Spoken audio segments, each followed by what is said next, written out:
नेपाल जस्तो collective culture भएको समाजमा परिवारको भूमिका एउटा व्यक्तिको लागि जसरी हरेक अन्य क्षेत्रहरूमा महत्त्वपूर्ण मानिन्छ, त्यसै गरी कुनै व्यक्तिको एडिक्सन लाई सपोर्ट गर्ने वा एडिक्सनलाई चाहिँ बन्द गर्ने परिप्रेक्ष्यमा पनि नेपाली समाजमा परिवारको भूमिका महत्त्वपूर्ण मान्न सकिन्छ।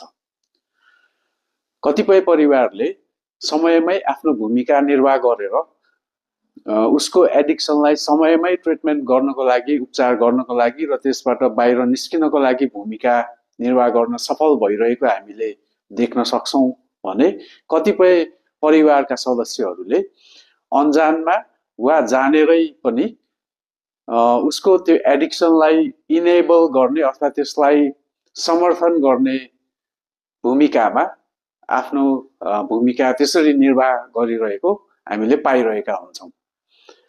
विशेष गरी लागु पदार्थ उपचार केन्द्रहरूमा हामीले परिवारसँग सरसल्लाह गर्ने क्रममा वा परिवारसँगको इन्टरेक्सनमा विभिन्न कुराहरू देखा पर्छन्।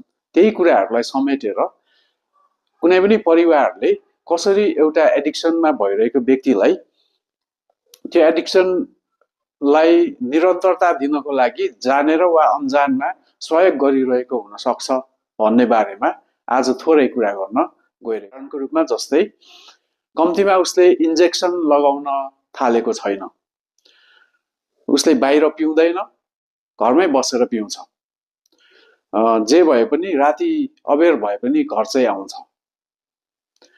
यसरी उसले एडिक्सनलाई कन्टिन्यू गरिरहेको छ भन्ने तथ्यलाई अलि कमजोर बनाउनको लागि अथवा त्यसलाई न्यूनीकरण गर्नको लागि यस्ता खालका भनाइहरू परिवारले प्रयोग गरिरहेको हुन सक्छन्।